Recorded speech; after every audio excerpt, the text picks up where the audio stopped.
शेवभाजी तयार करताना 90% लोकांना ही पद्धत माहीतच नाही. त्यामुळे पाहिजे तशी त्यांची भाजी टेस्टी तयार होत नाही. अजिबातही कुठलंही साहित्य भाजायची झंझट नाही. अगदी 10 मिनिटात भाजी तयार होईल. आणि एक सोपी ट्रिक तुम्हाला सांगणार आहे की त्यामुळे तुमच्या भाजीला दाटसरपणा इतका छान तयार होईल की कमी साहित्यामध्ये तुमची भाजी हॉटेलपेक्षाही भारी चवीची तयार होईल. चला मग ती पद्धत काय आहे तुम्हाला सांगते. त्यासाठी सर्वात आधी इथे सुक्या खोबऱ्याचे काप घेतलेले आहेत. तर इथे 7 ते 8 सुक्या खोबऱ्याचे काप घेतलेले आहेत. अजिबातही भाजलेले नाहीत. हे काप आपण तसेच वापरणार आहोत. आणि बघा इथे असे जवळपास आपण 7 ते 8 काप घेतलेले आहेत छोटे मोठे. आणि एक सोपी ट्रिक सांगणार आहे ती कुठली, त्यामुळे भाजीला छान दाटसरपणा तयार होईल. तर इथे शेवभाजीसाठी आपण जे शेव वापरलेले आहेत त्यातलेच मी चमचाभर शेव बाजूला काढून घेतलेले आहेत. हे शेवसुद्धा आपण सुक्या खोबऱ्यासोबतच मिक्सरच्या भांड्यामध्ये घालून बारीक करून घेणार आहोत. ही ट्रिक एकदा नक्की वापरून बघा. याआधी तुम्हाला ही पद्धत कुणीही सांगितलेली नसेल. तर आता हे आपण दोन्हीही साहित्य बारीक करून घेणार आहोत. छान याची पावडर आपल्याला तयार करून घ्यायची आहे. तर इथे तुम्हाला दाखवते मी. बघा अशी छान पावडर तयार झालेली आहे. सुक्या खोबऱ्यालाही बारीक केल्यानंतर तेल सुटतं आणि शेवही हलकीशी तेलकटच असतात. त्यामुळे छान हे ओलसर तयार होतं. आता ही पावडर एका वाटीमध्ये काढून घेते. तर आता इथे आपल्या शेवभाजीला छान दाटसरपणा आणि खमंगपणा देण्यासाठी बघा आपण ही हॉटेलची एक सिक्रेट ट्रिक आहे ती वापरणार आहोत. तर ही पावडर तयार झालेली आहे. आता भाजीसाठी लागणारं साहित्य बघा. 2 मध्यम आकाराचे कांदे जाडसर चिरून घेतलेले आहेत. त्याचबरोबर अर्धा इंच आल्याचे 2 असे लहान तुकडे घेतलेले आहेत. त्याचेही लहान करून घेतले मी. 5 ते 6 लसूण पाकळ्या आणि मुठभर कोथिंबीरीच्या कोवळ्या काळ्या घेतलेल्या आहेत. आता यातलं कुठलंही साहित्य मी भाजलेलं नाही. त्याच मिक्सरच्या भांड्यामध्ये आपण हे संपूर्ण साहित्य घालून घेणार आहोत. म्हणजे कुठेही तुम्हाला साहित्य भाजायची गरज नाही, जास्तीचा वेळ लागत नाही. आणि बघा रोजच्या वापरातील भाजीसाठी जे साहित्य वापरतो तेच वापरलेलं आहे. कुठलेही खडे मसालेसुद्धा घेतलेले नाहीत. तर आता हे सर्व साहित्य आपण बारीक करून घेणार आहोत. पण जास्त पेस्ट करायची नाही. तर आता इथे हे मी पाणी न टाकता बघा असं बारीक केलेलं आहे. कारण कांद्यालाच पाणी सुटतं. आता हे सुद्धा आपण काढून घेणार आहोत. आणि परत याच मिक्सरच्या भांड्यामध्ये पुढचं साहित्य घालून घेणार आहोत. तर इथे आता आपण एक मध्यम आकाराचा टोमॅटो जाडसर असा चिरून घेतलेला आहे. तो सुद्धा आपल्याला याची पेस्ट तयार करून घ्यायची आहे. तर आता ही पूर्ण टोमॅटोची पेस्ट आपण आधी तयार करून घेणार आहोत. तर बघा इथे अशी आपण ही पेस्ट तयार करायची आहे. म्हणजे भाजीसाठी लागणारी सर्व पूर्वतयारी झालेली आहे. आता भाजीसाठी लागणारं गरम पाणी आपण एका पातेल्यामध्ये गरम होण्यासाठी ठेवणार आहोत. तर इथे जवळपास 1 प्याला पाणी मी ठेवलेलं आहे. तर तुम्ही तुमच्या अंदाजानुसार पाण्याचं प्रमाण कमी अधिक ठेवू शकता.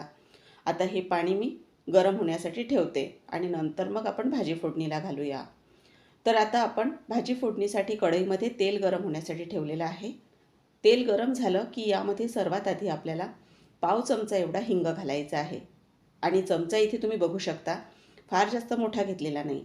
आता हिंग छान तेलामध्ये परतून झाला की यामध्ये अगदी पाव चमचा एवढा आपण असं जाडसर कुटलेलं जिरं घातलेलं आहे. तुम्ही जर मोठा चमचा घेत असाल नाश्त्याचा तर त्याचा अंदाज तुम्हाला सांगत आहे. पावभरच घ्यायचा आहे आपल्याला, पावभर चमचा म्हणून. आता इथे आपण एक तमालपत्र घातलेलं आहे आणि त्यानंतर आपण कांदा लसूण जे मिक्सरला फिरवून घेतलेलं होतं ते घातलेलं आहे. आता घातल्यानंतर लगेचच झाकण ठेवायचं आहे आपल्याला. आणि झाकण फक्त आपण काही सेकंदासाठी ठेवलेलं आहे. आणि नंतर झाकण काढून छान हे वाटण परतून घ्यायचं आहे. तर इथे कांदा लसूण छान परतून घ्यायचा म्हणजे त्याचा कचवटपणा पूर्ण निघून जाईल. तर इथे तुम्ही बघू शकता छान एकत्र करून घेतलेला आहे. आता यामध्ये काही कोरडे मसाले आपण घालून घेणार आहोत. तर आता इथे आपण चमच्याने बरोबर हळद गरम मसाले सर्व मोजून घालणार आहोत. तर सर्वात आधी इथे मी यामध्ये हळद घातलेली आहे. त्याचबरोबर 1 चमचा धना पावडर, 1 चमचा गरम मसाला आणि चवीनुसार आपल्याला लाल तिखट घालायचं. चमचा छोटा असल्यामुळे आणि चवीला कमी तिखट असल्यामुळे 3 चमचे मी लाल तिखट घातलेलं आहे. त्याचबरोबर कांदा लसूण मसाला 1 चमचा घालायचा आहे. परत एकदा सांगेन तुम्हाला, रोजच्या वापरातील जर चमचा असेल तर सर्व इथे पाव चमचा घेतलं तरीही चालेल प्रमाण. तर आता हे सर्व कोरडे मसाले छान एकत्र करून घ्यायचे आहेत. आता हे पूर्ण आपल्याला तेल सुटेपर्यंत खमंग असं वाटण परतून घ्यायचं आहे. तर यावर आता मी झाकण ठेवून घेते आणि 2 मिनिटासाठी आपण याला वाफ काढून घेणार आहोत. तर आता गॅसची स्पीड आपण इथे कमी ठेवलेली आहे. कमी स्पीडवरच सर्व साहित्य छान भाजून घ्यायचं. 2 मिनिटानंतर झाकण उघडून दाखवते. बघा वाटणाला हलकंसं तेल सुटायला सुरुवात झालेली आहे. परत एकदा छान हे एकत्र करून घ्यायचं आहे आपल्याला. आणि नंतर यामध्ये आपण टोमॅटो जो मिक्सरला फिरवून घेतलेला होता तो घालायचा आहे. तर इथे टोमॅटोची पेस्ट मी यामध्ये घालून घेते आणि ही पेस्टसुद्धा आपल्याला छान परतून घ्यायची आहे.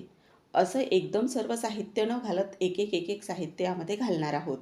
आता बारीक चिरून घेतलेली कोथिंबीर घातलेली आहे आणि आता कोथिंबीर टोमॅटोची पेस्ट वाटणामध्ये छान एकत्र करून घ्यायची.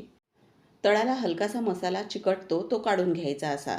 आता भाजीला छान क्रीमी असं टेक्स्चर यावं, कारण ढाब्यावर जेव्हा आपण ही शेवभाजी खातो तेव्हा छान बघा त्यांची भाजी किती अशी क्रीमी असते. तर त्यासाठी दुधावरची ताजी मलाई चमचाभर घेतलेली आहे. फ्रेश क्रीमचाही तुम्ही वापर करू शकता, पण इथे मी दुधावरची मलाईच वापरलेली आहे. तर ही मलाई घातल्यानंतर तीसुद्धा छान यामध्ये परतून घ्यायची. आता परत यावर झाकण आपल्याला ठेवायचं आहे आणि अगदी मिनिटभरासाठी एक वाफ काढून घेणार आहोत. आणि बघा वाटणाला कसं छान तेल सुटलेलं आहे. आता हे परत छान आपल्याला एकत्र करून घ्यायचं आहे. असं आपल्याला फक्त 2-3दा झाकण यावर ठेवायचं आहे, कारण मी सर्व साहित्य एकदमच न घालता एक साहित्य परतल्यानंतर दुसरं घातलेलं आहे. तर आता यामध्ये आपण जी पावडर तयार करून घेतलेली आहे ती आपल्याला सर्वात शेवटी घालायची आहे आणि ती छान एकत्र करून घ्यायची आहे. आता यामध्ये सुकं खोबरं जे आपण कच्चंच वापरलं होतं ते सुद्धा छान परतलं जाईल. त्याला जास्त वेळ लागत नाही. परत एकदा मी थोडी कोथिंबीर यामध्ये घातलेली आहे. तर आता हे सर्व साहित्य परत छान एकत्र करून घेतलेलं आहे आणि आता फक्त आपल्याला मिनिटभरासाठी झाकण ठेवायचं आहे. तर अशी प्रोसिजर फक्त आपल्याला 2-3दा करायची आहे. आता मिनिटभरासाठी झाकण ठेवल्यानंतर झाकण उघडून घेऊयात. तर इथे तुम्ही बघू शकता वाटण छान खमंग परतल्या गेलेलं आहे. कांदा, टोमॅटो, लसूण हे सुद्धा छान भाजल्या गेलेलं आहे. आता यामध्ये आपल्याला गरम पाण्याचा वापर करायचा आहे. तर इथे पाण्याचं प्रमाण भाजी कितपत दाटसर अशी पातळ हवी आहे त्यानुसार कमी जास्त तुम्ही करू शकता. तर इथे गरम पाणी आपण ठेवलेलं पूर्णच मी यामध्ये घालणार आहे आणि भाजी छान एकत्र करून झाल्यानंतर आपण यामध्ये मीठ घालून घेणार आहोत. तर इथे आता मी भाजी छान एकत्र करून घेतलेली आहे. आता ही भाजी छान हिला उकळवूनसुद्धा आपल्याला घ्यायचं आहे, पण त्याआधी यामध्ये मीठ घालून घेणार आहोत. तर चवीनुसार इथे मीठसुद्धा घातलेलं आहे आणि आता भाजी आपल्याला छान उकळवून घ्यायची आहे. इथे कुठेही बघा खडा मसाल्याचा आपण वापर केलेला नाही. बेसिक रोजचं जे साहित्य आपण भाजीसाठी वापरतो तेच साहित्य इथे मी वापरलेलं आहे. तरीसुद्धा तुमची भाजी इतकी जबरदस्त तयार होणार आहे की अगदी घरभर या भाजीचा सुगंध दरवळेल. तर आता बघा भाजीला उकळी यायला सुरुवात झालेली आहे आणि भाजीला रंगही बघा किती छान असा आलेला आहे. तर इथे बघू शकता आपण फक्त चमचाभर शेव या भाजीमध्ये वापरलेली आहेत आणि फक्त सुक्या खोबऱ्याचे 7 ते 8 काप. तरी इथे बघू शकता भाजीला किती छान दाटसरपणा आलेला आहे. तर अशी कमी साहित्यामध्ये झटपट तयार होणारी अगदी ढाबा स्टाईल भाजी तुम्ही घरीच तयार करू शकता. चला तर मग आता भाजीही उकळलेली आहे. आता ही भाजी सर्व्ह करूया. तर इथे आता आपण ताट तयार केलेलं आहे. त्यामध्ये सर्वात आधी शेव घालून घ्यायची आहेत आणि नंतर मग त्यावर भाजी घालायची आहे. तर मंडळी कशी वाटली तुम्हाला ही झटपट आणि थोड्या वेगळ्या पद्धतीची शेवभाजी? तुम्हाला ही रेसिपी नक्की आवडली असेल तर एक लाईक करून चॅनललाही सबस्क्राईब करायला विसरू नका. तसाच हा व्हिडिओ जास्तीत जास्त शेअरसुद्धा करा आणि ही रेसिपी तुम्हाला आवडली असेल तर तुम्हीसुद्धा नक्की करून बघा. पुन्हा आणखीन एका नवीन रेसिपीसोबत आपण लवकरच भेटूया. तोपर्यंत मस्त खा आणि स्वस्त रहा. धन्यवाद.